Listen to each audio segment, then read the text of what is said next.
First I want to thank everybody for a wonderful morning and all your heartfelt talks and the tissues that are piling up in my pockets and everything. It is now my great honor and pleasure to introduce Sarah Urban and Jean Placko from Capitol High School in Helena, Montana. I spoke of Sandy Wardell earlier today, and she introduced me to Helen Bosch, who introduced me to Sarah Urban about 18 or so years ago. And I've been really grateful for all of the Capitol High School experiences. Many bacteriophages have come from Capitol High School. These two took on amplifying and characterizing what's a pie cost. And they are authors on the GenBank record because of those efforts. And Jean joined us just 5 years ago, and her classroom was so impressive. It wasn't just the student in the pit shirt that caught my attention, but her awesome ways of giving them assignments afterwards that showed that they truly were engaged in the process, and each student had a creative chance to show what they had learned about the process. So I was really heartened by that. And Sarah never stops. Like, she's a churning energy of teaching, and I love it because her students see that she puts that effort into them. They have a remote lab. Two of her students, one of whom is visiting today, are going to be highlighted tomorrow with their contributions, who also annotated a genome and are published. And it's only because she gave me the opportunity to do that in her back room and supported them with supplies, materials, time, and effort. And I'm just so happy for Capitol High School to have Sarah and Jean, and look forward to hearing from them. You can introduce yourself first. So I'm Sarah. I've been teaching over 20 years. The first year I taught, it sounded like was a story of many of you, that I was in Oregon teaching 8th graders. I spent 1 year there before packed up and moved to Montana, and then I've been in Helena ever since then. I have a degree in cell biology, so I'll be talking a little bit more kind of about my story with Brick and Phages later, but was super excited to add Jean into the project. Thanks, Sarah. So I'm Jean. I teach biology and honors biology, mainly 9th and 10th graders, and the occasional 11th and 12th graders that snuck through the cracks or wanted to take it again, maybe not by choice. I've been teaching for 9 years, 8 of those at Capitol High School, and prior to doing that, I worked for a nonprofit similar to CFWEP that did a lot of involving high school students in research, mainly around wildlife and ecology. And I had done a lot of microbiology before, and so when Sarah approached me about joining the project, I was like, great, I love working with scientists, and this sounds right up my alley. They don't know a lot about microbiology, so it's been really fun to learn those skills. And yeah, using a pipette is just as exciting as like pitting, a tag into an animal. So our Prezi that we decided to do is based on our mind map that we made. So when we were brainstorming about this presentation, this is actually what we put together. That's the cleaned up version of what we put together. And when we went to Prezi, they had this, and we were like, no way. And so we just had to do a Prezi, which took a little bit of learning in order to accurately portray our mind map. And I will say that my teenagers were like, is that the new PowerPoint? I'm like, it's like the 2012 version of PowerPoint. But they thought it was pretty cool that I did all the animation. I'm like, oh, you guys don't know. Okay, so we're gonna make this a little bit interactive, and because our principal, Mr. Zanto's in the back, we figured we should do our instructional framework, and we better have focusing activities and an exit ticket. Okay, so first thing that you're gonna do during and or towards the end of our presentation is that we're going to have you play a game. The actual game is called Puns of Anarchy. So if you can see, you have some beautiful green cards here, and they all have phrases on them. So if you want to turn them over and look at a few, they're all unique. Like this one's MySpace and Harry Potter and things like that. The real game, you go and you have categories like food, or you have a category of elderly or science experiments, and you change whatever is on here to fit the category. Okay, so what you're gonna have to do, I'll give you some examples. Here are some of the examples. So for example, if the category was food, it says, I love rock and roll. and we changed it, and it says, I love tacos and rolls, which we think is funny.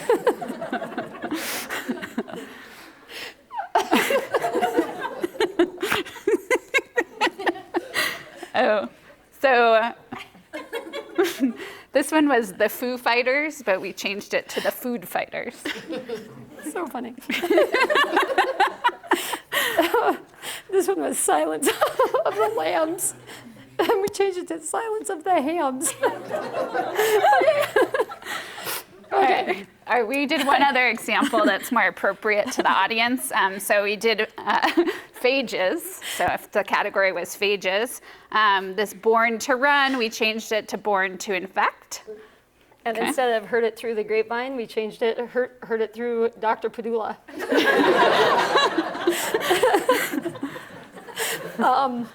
Instead of call me maybe. We have call me Phagey, baby. So your job is, it's anything having to do with any of the presentation, phages, education, anything. Okay, so you get to change those. So if one comes to you and you want to like, we don't want you like doing this the whole presentation, not paying attention. So we'll have to confiscate them. But like if you want to look through there, because sometimes it takes a while, like, and as we go, if you think of one, you can be like, oh, okay, got it. We didn't test the expos because we know, you're not ninth graders. So we did give you a backup that like, feel free if the expo marker doesn't work on your card, you can just write it on a sticky or something and change it. Okay. Great. And I don't think I'll be able to get through it if you guys give me funny things. So I am not a Saturday Night Live person, I guess. So yeah, we crack ourselves up a little too much. So our title is The Catalyst, Teachers, Empowerment for Continual Change. And so we wanted to start off with just a little demo that we're going to suit up for on what a catalyst is. So as many of you might know, a catalyst is something that speeds up a reaction, and it's reusable. So when we're thinking of the catalyst teachers, we're thinking of how teachers are speeding up that reaction in the classroom, and we're reusable. So Sarah's going to explain the rest. We're liver. So what we have is some liver, which has an enzyme in it called catalase, which is the enzyme. So this is kind of our demonstration of the teacher is the liver. And then when we went, my brain goes 1,000 ways, and we're like, it does thousands of things at a time. It's kind of slimy and scary sometimes. And then we have our reactant right here. So this is our original reactant that we have. And so I guess maybe I'll do this first. We were thinking of part of our thing in here as we'll go out is our reactant is the Phages program. But here it's going to be some hydrogen peroxide. Okay, so we have our reactant, which is like the Phages program. We have the teacher, and then our outcomes, our product are kind of our student outcomes. Okay, and just so you can see this, then I'll put it down.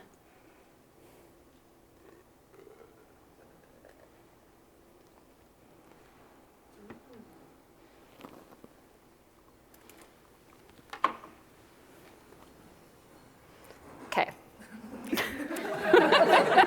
So there's our reaction. Okay. Yes. Okay. So that's just going back to right here, thinking of that teacher as the catalyst, the Phages program as the reactant, the students as the product. And so we're going to first just kind of focus on everything that the Phages program has inputted into us as the teacher. So basically our reactants. So for our first group, we had recruitment, and so we wanted to kind of start with the very beginning and how the Phages program kind of sets teachers up for success, and we thought the beginning of that was the recruitment. So what we have for this is innovative teacher recruitment strategies that refine professional development are a unique element of program design. So talking about kind of the project evolution, starting with BRIC, whenever something comes across my desk that I can see that it's going to have like an immediate impact on students and something that I can learn from, those are the projects that I jump on when there's expertise. And so BRIC fit that perfectly.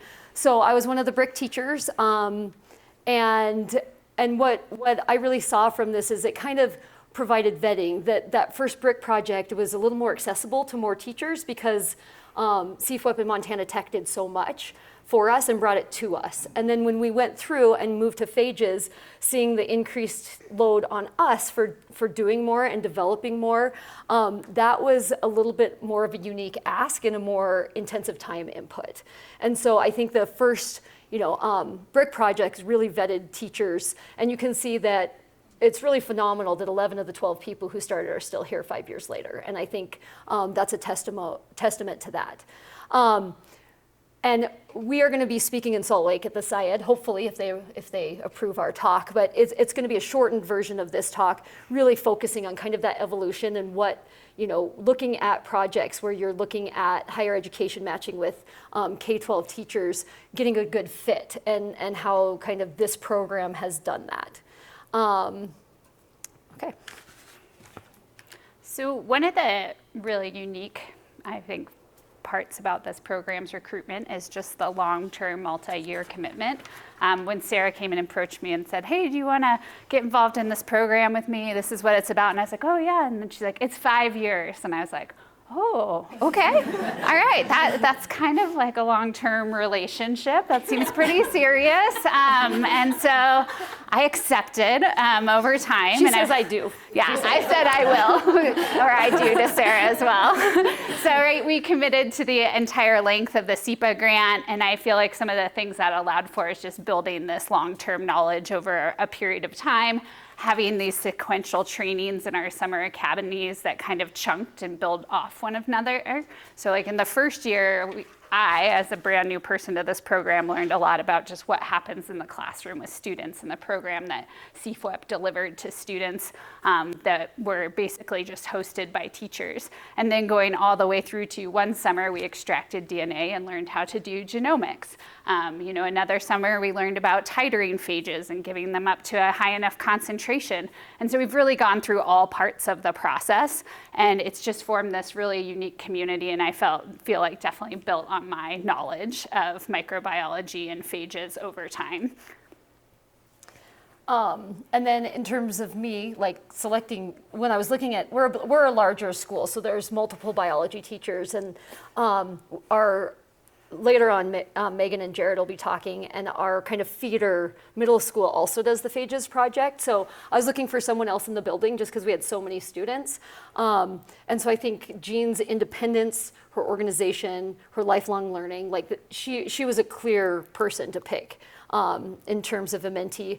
And then, that long term, like, man, we're in this for the long haul. And she did commit. That was good.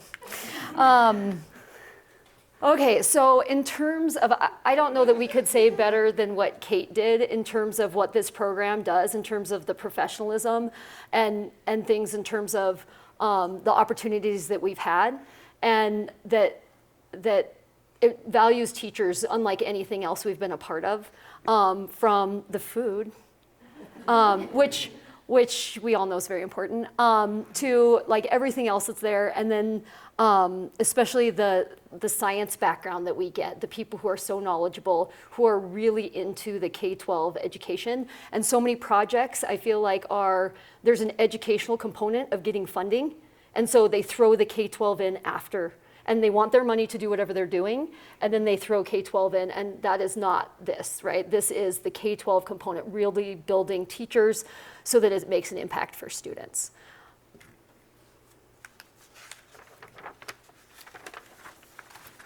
Okay, so we kind of hit a little bit on building skill sets. So one of the unique features of the Phages program being all those recruitment aspects, another just being building these really powerful skill sets for teachers, not just in science, but in other things as well.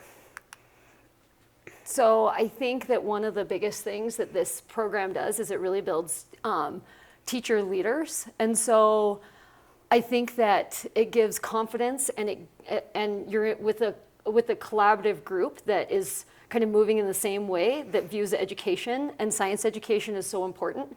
And so I think that one of the things that it does is it builds teachers that cannot just lead in the classroom, but can lead out of the classroom as well, and kind of gives us a voice to be able to say some of the issues. So we just threw a picture of me up there. I went and spoke at the legislative interim committee. And it was more about school funding. And I just feel pretty strongly that right now where we are as educators, we're kind of at this crossroads where we're asking our teachers to do a lot and we're not compensating them, especially new educators. And so I see coming up in the next decade, a problem as teachers our age out of the profession with getting people, the bright young kids that we have in here, who very few want to be teachers. And one thing that was said to me that when I was in their shoes as an undergraduate is that if I became a teacher, it would waste my brain. And that stuck with me. And I don't feel that about anyone in this room, but I feel like there are some barriers in terms of being able to live on a teacher salary, and to be able to do the profession where there's all these things constantly being added and the stress is there. And I think Kate spoke to it during her presentation as well, that we aren't necessarily going to be able to recruit the best and the brightest. And I think that comes from all sorts of avenues.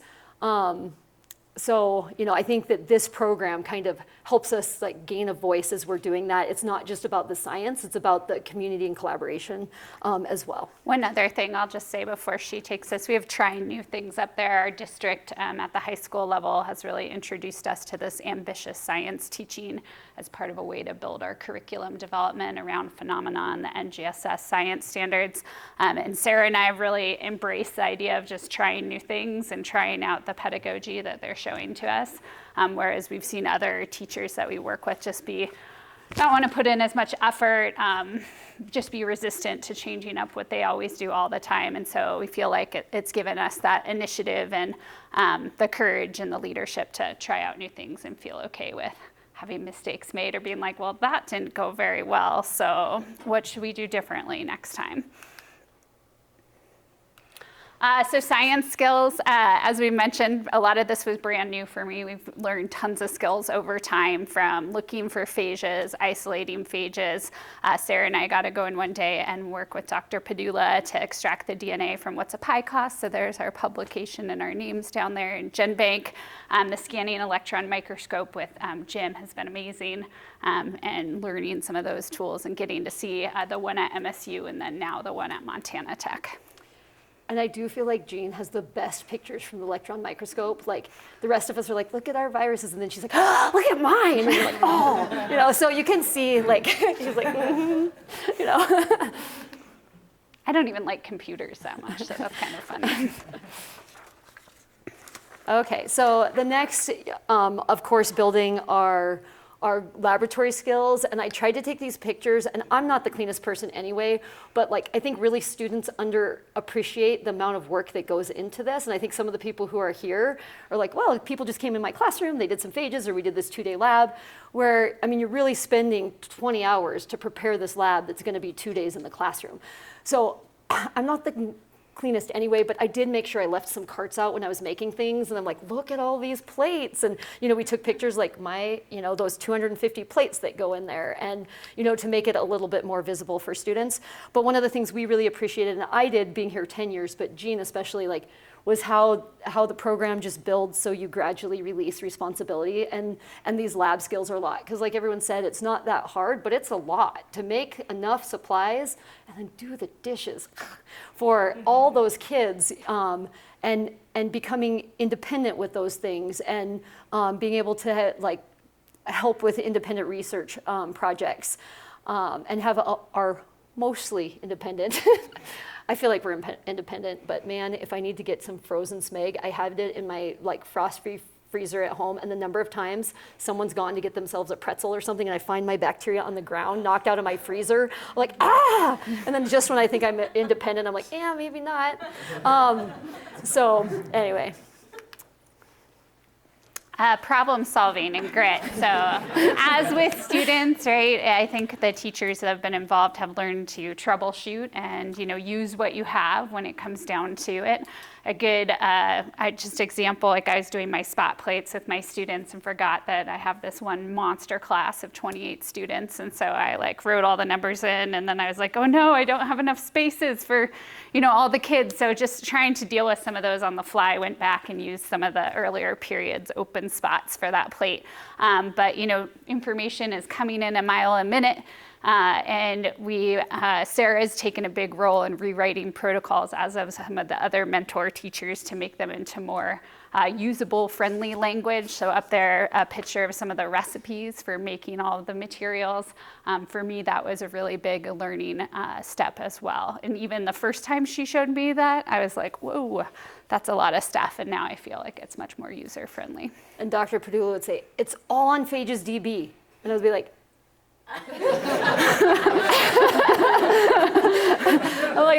I need it to be like, get your graduated cylinder. I needed the what we used to tell our freshman students, I needed that, because only doing it once a year, right? Like you make all the materials once a year. And so I know how to do this, but I don't quite remember everything. And so it's way easier to have some of that stuff. And I guess one last thing, just for students down there, those two girls in the corner sheet, you can see her tip box spilled. And so she just opened it up and, spilled the whole thing out. So those problems on the fly, like, now I have one box of tips that's no longer sterile. So where's the next one? And Sarah and I's rooms are kind of far away from each other. So sometimes it's like a sprint down the hall to get extra stuff. But she was having fun making mistakes, so that was good.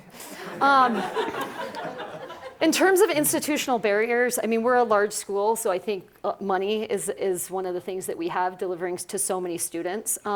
We have a common scope and sequence that we are fairly good at in terms of biology and going across town. And so that's something we're working on, because right now the two of us have a lot of biology classes, but there's other biology teachers at our school who don't do this because they're not a part of the program. So that's one of the things we've been kind of talking about. And some of the Helena High teachers who were in BRIC but aren't in Phages have shown some interest of coming back and doing this. So we're talking about figuring out how we can expand back within our school and across town too. Yeah, one of our co-teachers in our PLC group, he came and watched all of our phage discovery this year so he could get an idea of it and ran his own sample. He's like, this is really cool. He was super psyched. And a couple of them wanted to jump in right away, and we're like, not this year. Like, we've made the stuff, like, next year. That could be a next year thing. Okay, so our next thing is connection. So Phages builds connections between teachers and scientific community, forming a network of professionals, and helps teachers create connections in their classroom. So the ambitious science teaching book I was mentioning that we're kind of redesigning curriculum around has you take a phenomena like NGSS Science Standard does and have students work their way through it. So for our evolution unit, we redesigned it this way around a meaningful phenomenon with applications to human health and medicine. So we started out with this example of from Hunting the Nightmare Bacteria of Addie's story, which is a little girl that gets basically MRSA out in the community. That then progresses into pneumonia. She gets put on an ECMO machine because they can't cure her pneumonia, which is basically like having a machine that pumps oxygen to your lungs. And then from that machine with bacteria in the tubes ends up getting pan-resistant bacteria. And so we kind of did this as the beginning to kind of look at how do bacteria change over time to become antibiotic resistant. And so we made a timeline of Addie's story, which you can see with the sticky notes. We're kind of into sticky notes, if you can't tell that from what's going on. That's a theme of the year. With some of the vocab words and then some questions that they had later when we had our phage project within that unit. It was kind of introduced as an alternative treatment to antibiotic resistance. So we brought up the story of Isabel at that point in time. We were fortunate enough to have Erica Baldry, who is like the epidemiologist for the state, come in and talk to students about antibiotic resistance in their local community. So she was really awesome. She did just a great job talking to students about what she does, which was cool because it provided just another lens to a scientist and a STEM career at the state level. And then she did give the local perspective and shared just some really interesting antibiotic resistant stories that had happened within the state and in the local community. And so this is one way that we found that we could put the project into the storyline, and someone who's not doing the project removes that piece, right? That they may just do phages or introduce phages a little bit different, but not have the whole lab. So we're hoping to expand that. Scientific research, and that's, once again, I think been a story, and this is the teacher scientific research, not the student. And And as much as Raylyn said that we hated them with the research, we didn't. We may have got frustrated, and that comes out sometimes, and they figured out we get hangry. And then the food, then they just bring us more food, and everything was okay. And so, but just the opportunities we've had in terms of being able to use the electron microscope, that not very many teachers get to say that they have that opportunity, and to have that whole scientific network of CFWEP, of Dr. Padula, of tech, all the tech people who have come through and shared research with us and given us the chance to do research, I think is something super unique, because it takes that long-term commitment to be able to do that, and not very many programs invest 5 years into their teachers for professional development. Heck, not very many invest more than an hour at a conference, right? So. Professionalism, I think Kate did a really good job talking about this. We've just felt like we've been treated as professionals every step of the way, on par with the scientists that we're working with the students, with the CFWEP staff, and that has just, I feel like, enhanced science education for all across the board. So a unique program element of the program is just, this awesome food, this awesome space, the fact that you're celebrating the work that we've done. So we appreciate it. And we feel like a lot of times people give lip service, but this is really showing the investment into the profession and the investment into kids, and our growth, and that's awesome. Next one is expertise. So teachers gain access to unparalleled expertise. And Dr. Padula let the cat out of the bag that she was on American Gladiators. She didn't tell you that I figured that out a long time ago. And so she came to my classroom one time, and I may have found the clip of her on American Gladiators. You had to pay for the subscription to whatever streaming service it was, so I did it for a week and then canceled it. But I took a screenshot of her in American Gladiators, and I put it into the presentation she normally gives, so that when she was giving the presentation, she was going through and she's like, "What's that?" And she just skipped over it, because she's telling the kids, "This is my dog, this is my family. I was in the Olympics," she like skims over that. So I did put that in there. And she did win, by the way, I saw it. No, because she said it today, and I wasn't going to call her out in front of the whole group, but she called herself out first, right? It's like when the students in your classroom, you can't say anything until they call it out, and then you're like, "Oh, great." She called it out. It's fair game now, just to let you know. There is video of it. Okay. Am I on this one? Oh, yeah. Just in terms of expertise, the connection to these institutions, Dr. Padula with her wealth of knowledge, to the CFWEP and Tammy and all her amazing logistics, and Chris Doyle and Teal and Chris. It's been awesome to be connected with these. Phages, that's the one that Dr. Hatfield is in charge of. So the Phages data website that kind of miffs us, but is still an excellent resource. It's been just awesome to be connected with all of these things throughout the length of these institutions. Okay, and then of course all the resources, the materials, the money, the protocols, the helpline, the access to current information, which we've really appreciated, that we don't necessarily have the time to keep up with all the current things, and just, the never-ending support with that, both at the academy, and then, man, it's hard to remember COVID, but we did get a weekly email from Dr. Padula during COVID that updated us not only on phages, but also on coronavirus topics. And so that was easier to get that sort of thing in our classroom. And you've heard about fish and everything else today. We've just had this plethora of information, not just from this project, but from other things, which is really awesome to have that vetted information coming to us as teachers, so that we could get more of that current information in the classroom. And then access to just all this high-tech equipment and advanced lab techniques. It is easy to use, maybe a micropipette, and anyone can do it. But this one picture under the C is of the DNA extraction. So actually wearing the gloves and trying to figure out how these strange filters on the far right side work. I know we did a lot of troubleshooting around those. Of course, we've mentioned the scanning electron transmission microscope, doing the genomics work. It's just been a lot of really access to this high-tech equipment. And we have to give a shout out to Kate. This is actually Kate. We put her in there sometimes too, because she ended up being a part of our team quite a bit.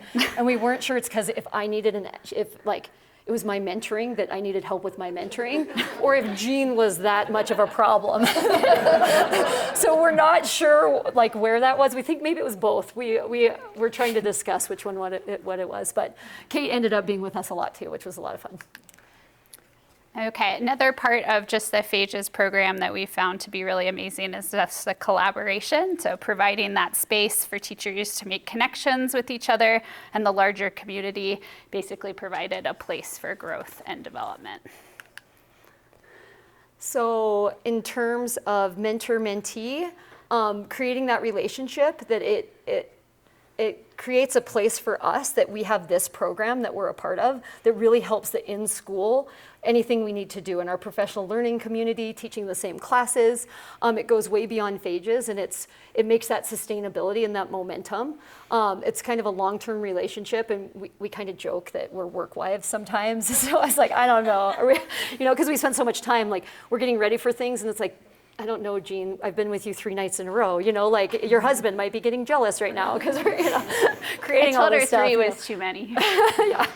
Okay, but we have backup and support and with each other that really had built that. And I think when I really saw that was during COVID, because when we shut down during COVID, we already had this established relationship that we were able to take that and take it into our biology classes when we weren't doing the Phages project. And it helped protect us from mayhem. Did any of you see this, the 2020 Person of the Year? Did any of you see this, like Time Person of the Year was mayhem? And I thought this was so funny. I was laughing almost as hard as the beginning of this presentation when I did this. And Jean has no clue who this guy is. He's like, mayhem. And I'm like, don't you watch commercials? Like mayhem, it's like an insurance commercial, and he goes in and wrecks everything. And she's like, no. So we had to stop making our presentation and watch some commercials of mayhem, And then I want to watch 52 commercials because they're all funny. And she's like, back to the presentation. I'm like, okay, whatever. Okay, but when mayhem hits, you're better able to to resist that mayhem and come through mayhem the other side, being successful and not letting mayhem take control. So I think that's the mentor-mentee does that within the building, that we have each other's backs on a lot of things, and that relationship has been developed. I have a question. Is that your son? This one is my with the son down Prezi here. over his With the face, Prezi over his that's face. That was one of the 5 pictures that Chris, when she was in our classroom, chose. And I was like, look, it's me and my son. The look in your eye. And then I don't look at all my students that way. Okay, but that's not why I picked this. His face obviously wasn't the focus. But look, there's Jean, and it's our mentor-mentee. But what I thought was awesome about that is that the first time that we were doing this together, we were supporting each other, it was in my classroom, and I was leading it, and Jean just jumped in, literally the first day, and was like, here, I can help with this. And so I'm leading and I'm helping, and that's kind of, Chris captured that perfect because she just jumped in. She hadn't led it in her class at all yet. And I was like, wow, I don't know that I would have done that. I picked a good mentee. Okay. You can chalk it up. Other folks have hit on this, but just the teacher network that this program has built amongst the 12 of us, I guess 11, the 12th's been the rotating position. But the 11th us have built, and it's been great to have colleagues from other schools. The monthly meetings we felt like have kept us on track and connected. They've been a really good place for us to kind of think about the fact that we're not alone in some of our daily struggles that we face in the classroom through some of the conversations that have occurred in monthly meetings and summer academies. It's been a great place to share successes and challenges like SMEG. So there was a bit mentioned about Boulder and SMEG that we provided to Megan, and then it sounded like a Boulder needed SMEG, and we had been trying to grow it well ahead of time so we'd be prepared. Fortunately, there was enough SMEG for everyone, so we were able to do it, but we found just you guys to be a source of fresh ideas and inspiration and continuing to do cool things. And I think shared by the students too. The nice thing about the pipeline and this is that there's just a time and a space to grow, and that there's so many opportunities. It's not just always about a virus, that it's about other stuff too. And you would come in and there'd always be something new and different. And so we just feel like we've had a variety of opportunities that we've been able to share just because there's so many situations that maybe we normally don't have time for, and that we've just had time to work on Phages and all sorts of other things as well. Okay. Are we doing this one first? So if we refer back to the equation at the beginning where we had the Phages program as the reactant, and the teacher as the catalyst, and then the students as I think we're going to go through this slide before we do the next demo, right? But go ahead. Yeah, we'll just wear this while we talk about these ones. But just this program has put so much into the teacher, and the teacher really gaining from it over all of those inputs that you just saw there. And so one of the things that we feel like we've gotten is a change in our habits of mind in terms of thinking differently about instruction, embracing change, experimenting with curriculum, discovering new opportunities and programs to participate in. So that has been just a huge thing, is kind of that pedagogical change within the teacher itself. I think what Raylan's talked about at the very beginning, that's that place-based, that nature of science, it's that doing science that we've tried to work into everything that we do. Oops. We've gained street cred, so that's Sarah's word. I made her put it here, but just feeling like our students really see us as experts with all this new content knowledge and the ability to do science and experiment with science, and that it demonstrates within us a love of content, lifelong learning, and a commitment to the profession. So, these are just some great looks. I love how Sarah's students are looking at her in that upper right-hand picture kind of with awe, and that they're all paying attention and clearly that's what it's like thinking all the time. about, yeah. It's not like that all the time. But in this case, I feel like the content matter, is so just inspiring to them that they're like, oh. Really, I don't think that one was staged, but I'd have to ask Chris. That's her picture. I don't think we actually staged it. But even just students asking you, what, do you think I have a plaque? I think this is a plaque. What do you think? Just looking at you as though you're the expert. Okay, so we just think it broadens to other things, that it builds excitement. It reminds us about being a learner, because it's really hard being a learner, and I think the Academy's really showed us that too. And it creates a teacher catalyst. And so we're going back to our teacher catalyst idea, that we're keeping the same teachers. The liver is the same. It's reusable. Okay, you can bring it out there. I gotta find my glasses. So now we probably have your have, glasses. you can explain this part, but just a lot more that is going into the teacher in order to see what happens. So what we with had was our outputs. original reactant, and we feel like what's been added is so much more. So that what the teacher catalyst can do is so much more. Does that make sense? So if our reaction works right, we'll be able to see that. And if not, we're going to pivot.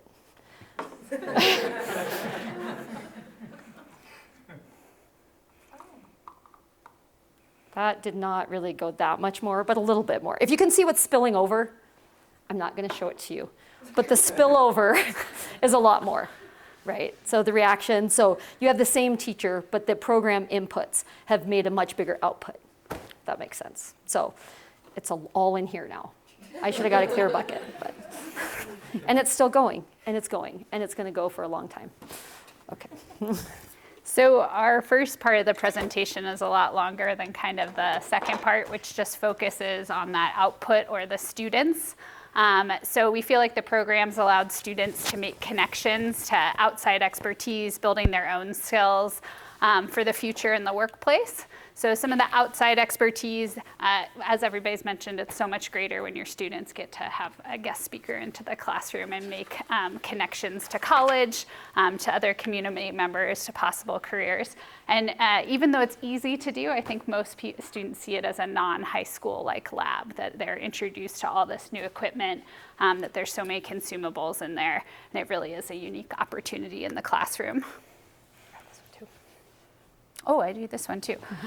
We feel like it helps to prepare students for college and career because not only do they get, the science skills in there, but they critically think, they problem solve, they have to pay a lot of attention to detail.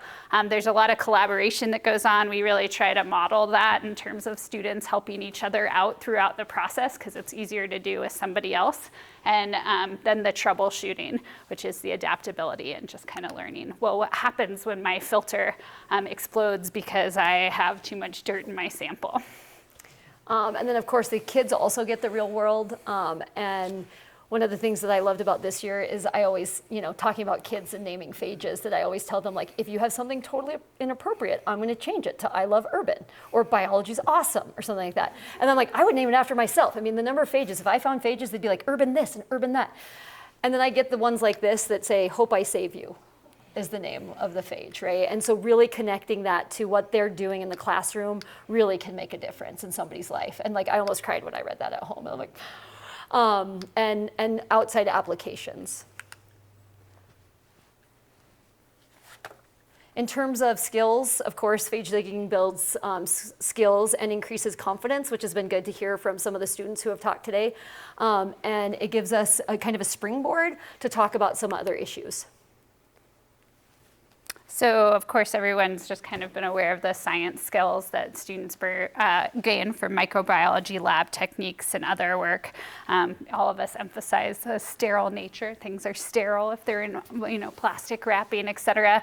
But we also feel like it just builds the practices of science and experimental design, learning how to follow complex procedures.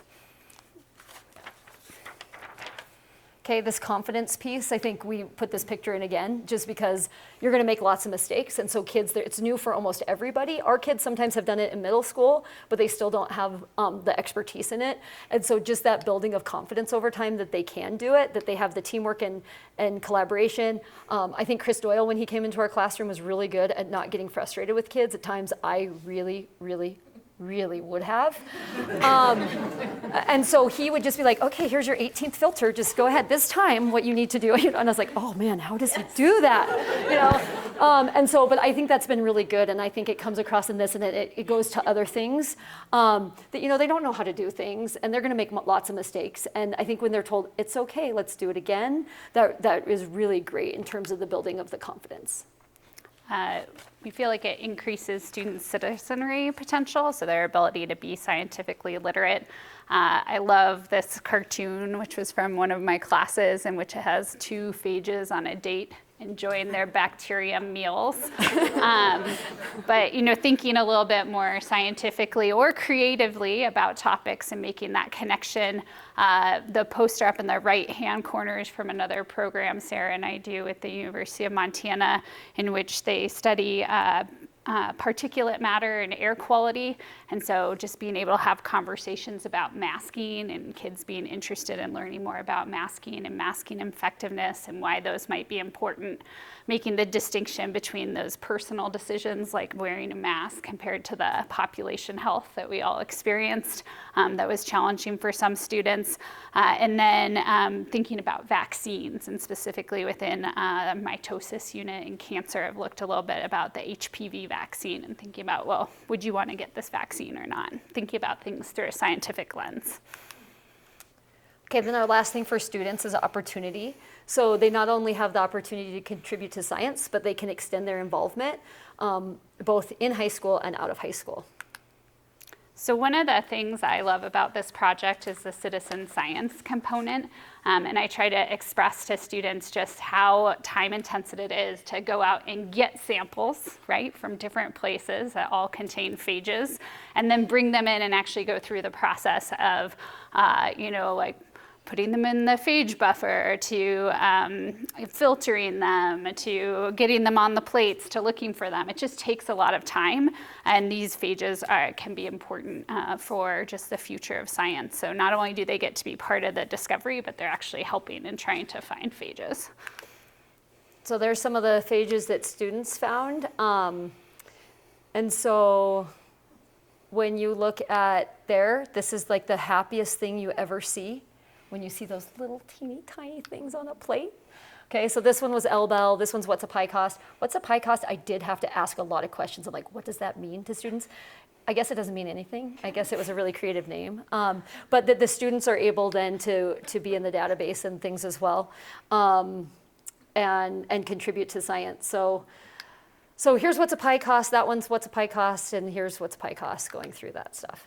Okay, and then extension opportunities. We have Grace and Peter that are in the house today, but before that, I hadn't personally had like independent study students. And so Hannah and Grace were the first ones who went, and they got to go to ISEF the International Science Fair in Pittsburgh through that. And then once they did their project, they did it all on their own. I'm like, you can get credit for that?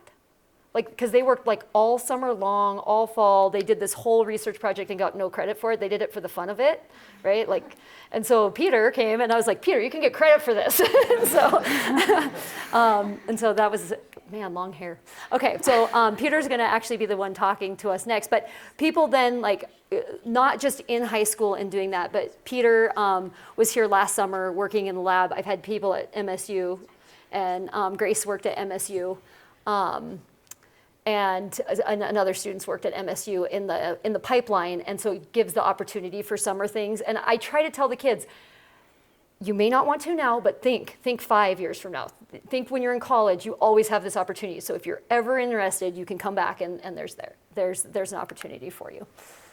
Our last thing for students is just the equity and accessibility of the program itself, so that students of all backgrounds and abilities are given the opportunity to discover.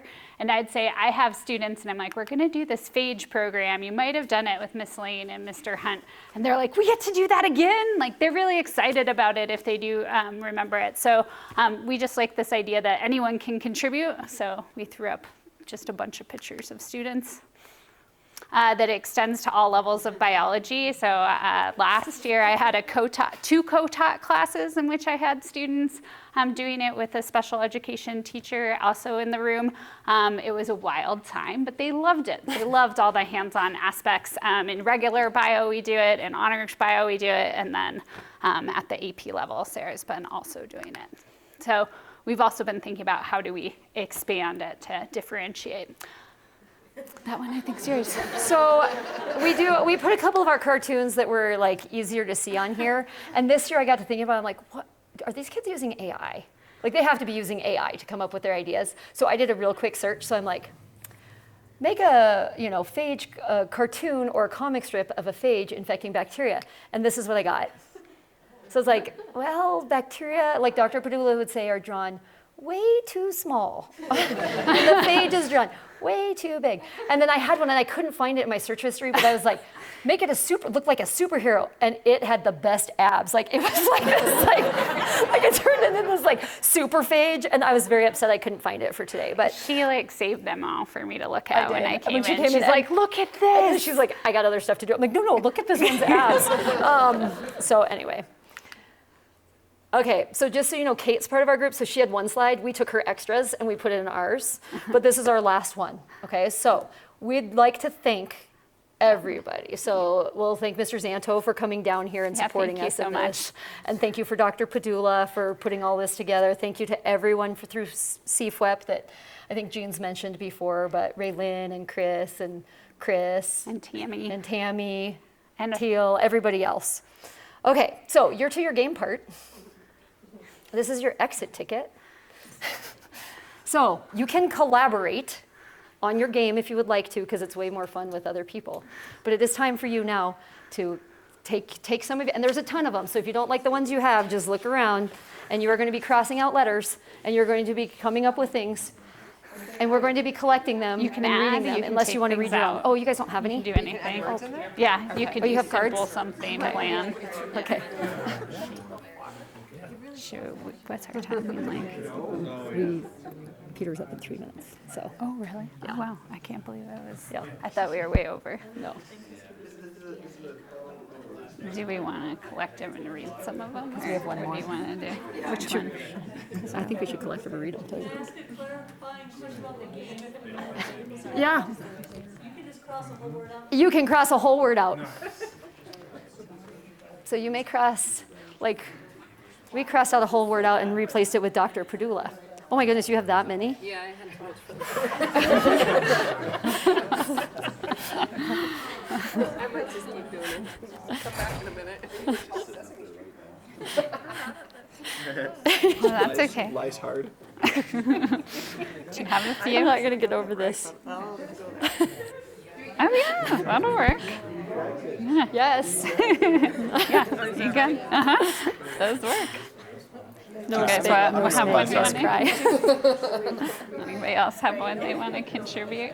You don't have to do a bunch. You can just Yeah, do just like one is one. fine. It's fine. Well, yeah, one is okay. Okay, perfect. 1 second. Smeg. Smeg, that's the bacteria name. Oh, an expo, yes. We probably have an extra one over here. I'm going to grab yours. Okay. We're a little short on the expos in there. That was fun. Yeah, remember, you can use the sticky notes if they don't work, so. I like that one. Okay.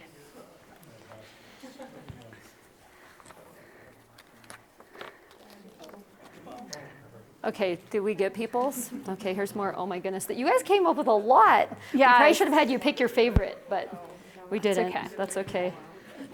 Oh boy, we get the. Like that one. This is the nerdiest. Thanks.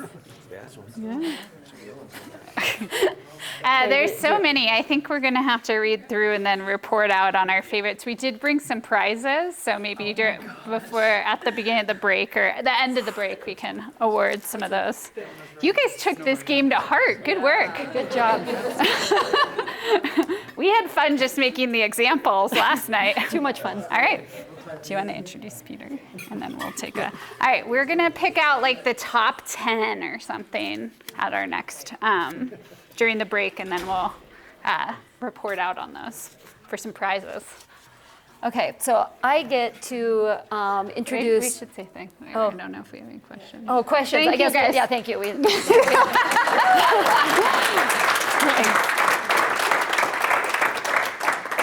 Questions?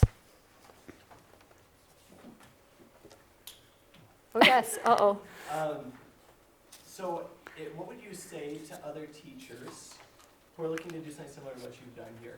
So, if they're looking for an opportunity to be able to improve their scientific skills, like have a research opportunity, what would you say to them, and how would they find access to those types of programs, like BRIC and Phages? Well, I guess one thing that I feel like we tried to highlight a bit is just that the program has pretty unique design, particularly with regard to like the time commitment and some of the recruitment strategies. But I do feel like there are other programs out there that are involving students in, or teachers and students in research experiences. So I'd probably, one thing I would do would be to point them to CFWEP's website because they do lots of different things that way. And then there's a few other things that I can think of that I've done in the past that I think are really powerful programs. So that would be one thing that I'd look for, I guess.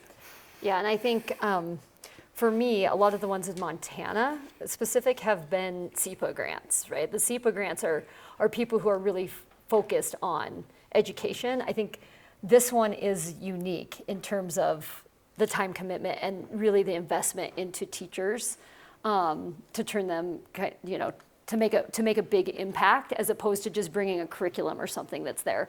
So I think one of the things I think we'll talk a lot about at SciEd is just that, like, you have to match the teacher with the program goals, right? And sometimes a teacher's looking for something they can just do one day in their classroom and that's it, and they don't want any more connection.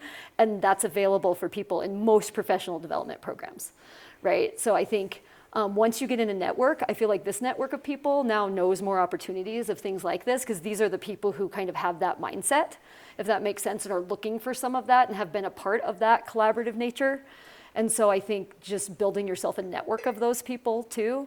The initial time can be hard, but like finding, I think a lot of people, like Kate said, like I don't know how you came across Dr. Padula to begin with, but you have to find the right person who's willing to like lead you through that as well. So. And then even just some of the teachers that are interested in doing it, we're like, come into our classroom and see it first. Come see what it's all about, and then if you want to keep going from there.